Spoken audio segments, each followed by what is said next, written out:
Merci. Nous passons à la discussion de la motion tendant à poser la question préalable. Madame Marie-Noëlle Lienemann, Monsieur Pierre Laurent, Mesdames Christine Pruneau et Éliane Assassi et les membres du groupe communiste républicain citoyen et écologiste ont déposé une motion distribuée sous le numéro 1 tendant à poser la question préalable au texte en discussion. Madame Marie-Noëlle Lienemann, pour la motion, vous avez 10 minutes.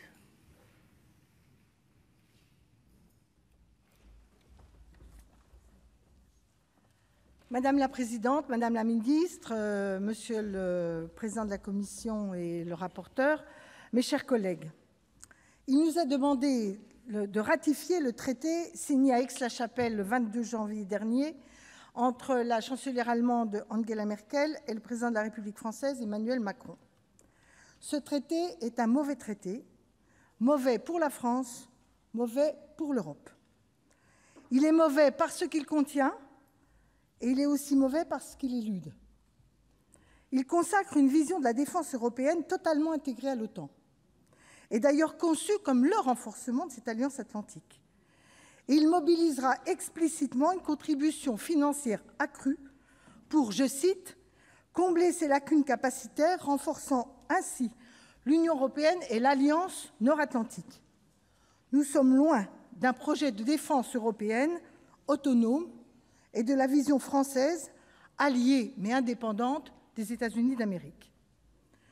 Nous ne pouvons pas non plus approuver l'article 8, qui stipule « L'admission de la République fédérale de l'Allemagne en tant que membre permanent du Conseil de sécurité des Nations unies est une priorité de la diplomatie franco-allemande ». Bien sûr, les promoteurs du traité nous disent qu'il ne s'agit pas de supprimer le siège permanent de la France. Mais tout cela n'est que naïveté ou hypocrisie. Chacun sait bien que si jamais les conditions étaient remplies pour augmenter le nombre de sièges au Conseil de sécurité des Nations unies, la priorité consistera à y faire entrer plusieurs pays émergents. Jamais notre continent, ou en tout cas c'est fort peu probable, ne pourra prétendre disposer de 3 sièges. 2 sont déjà acquis, la France et la Grande-Bretagne, et il faudra en obtenir un 3e. On aurait pu au moins attendre que le traité inscrive explicitement qu'il y avait une garantie du maintien du siège français. Or, comme par hasard, ça n'est pas cité dans le traité. Et pour cause, car on sait bien que dans l'esprit des dirigeants allemands, il est prévu de revendiquer un siège pour l'Allemagne, soit partagé, mutualisé, comme on dit dans un langage assez confus, en réalité, de faire un siège pour l'Union européenne.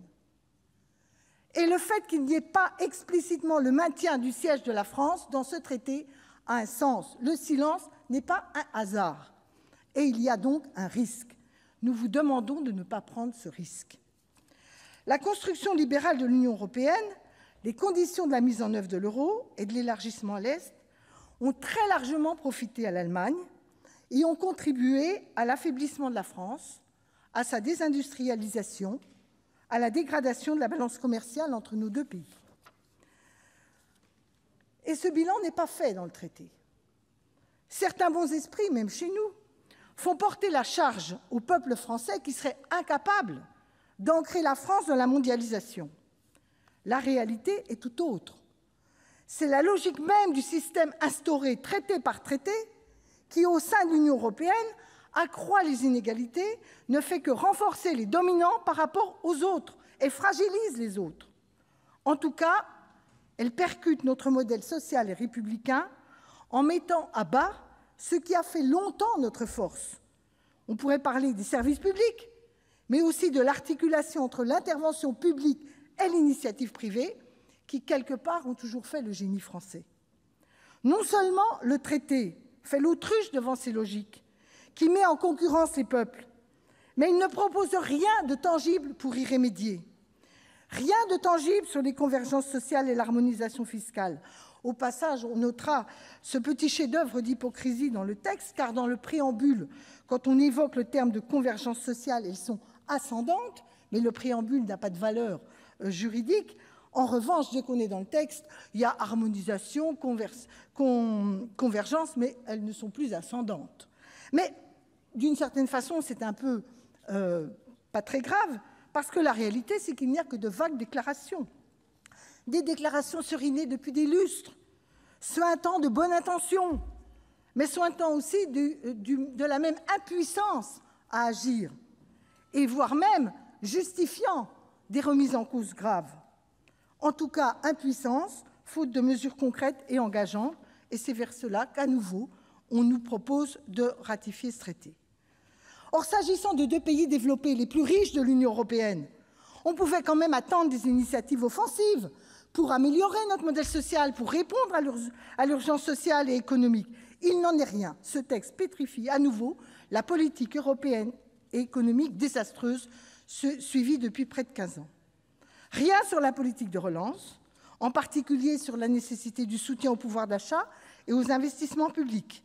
Rien sur les convergences de salaire minimum, pourtant largement préconisées, paraît-il, par notre président de la République. Mais s'il n'y a rien, c'est qu'il y a un veto absolu, un Nein déterminé des dirigeants allemands dans ce sens. Même les propos lénifiants sur le changement climatique sont quand même en deçà de toutes les grandes déclarations qu'on entend. Un traité, aujourd'hui, après l'accord de Paris, peut-il se contenter de dire « il faut qu'on fasse vivre l'accord de Paris » sans prendre des engagements clairs, par exemple pour 2030, en termes de réduction d'au moins 1/3 des gaz à effet de serre, sans parler de l'exigence d'aller vers des économies décarbonées en 2050. Rien dans ce traité, à part des vagues intentions.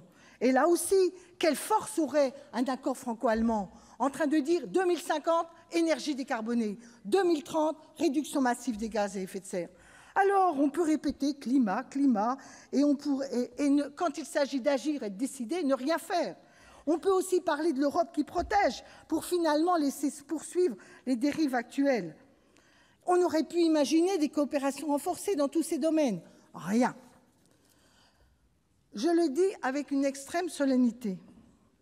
L'histoire nous a appris que les déséquilibres au sein de l'Europe, singulièrement les déséquilibres entre la France et l'Allemagne, se terminent toujours mal.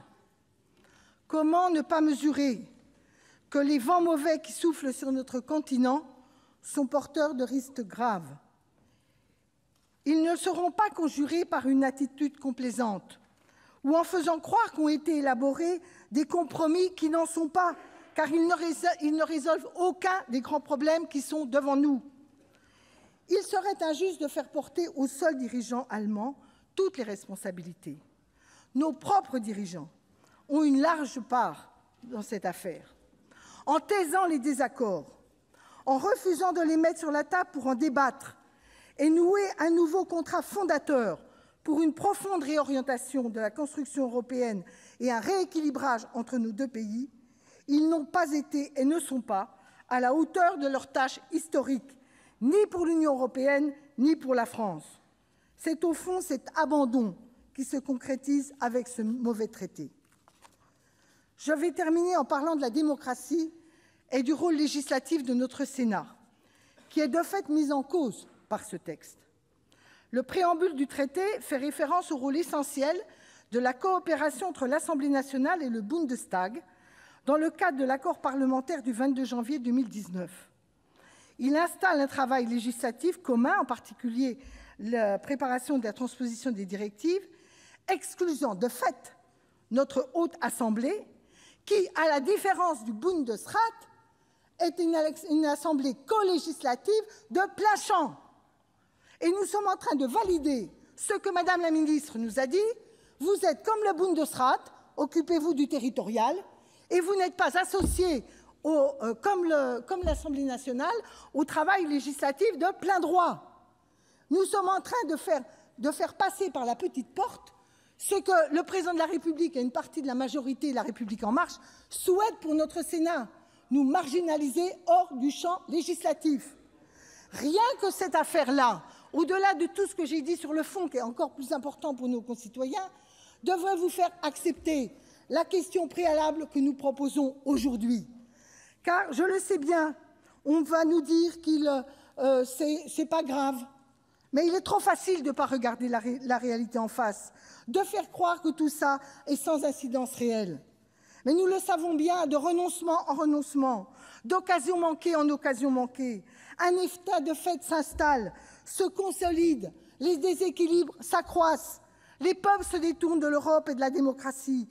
La France perd confiance en elle-même à mesure que ses dirigeants lui intiment l'ordre de s'aligner sur un projet, un modèle, une logique contraire à ce qui s'y fait, son histoire, sa spécificité, l'originalité de notre nation, son message républicain, son aspiration à l'égalité et à la fraternité.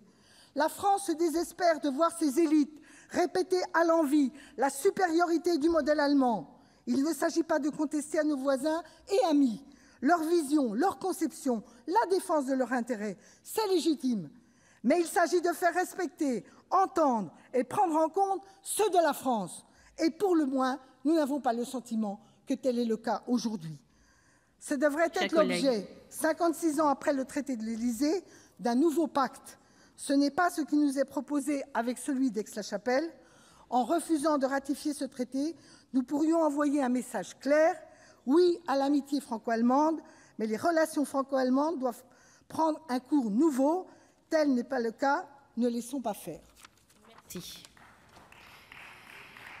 Je vais maintenant solliciter l'avis de la Commission, Monsieur le Président rapporteur.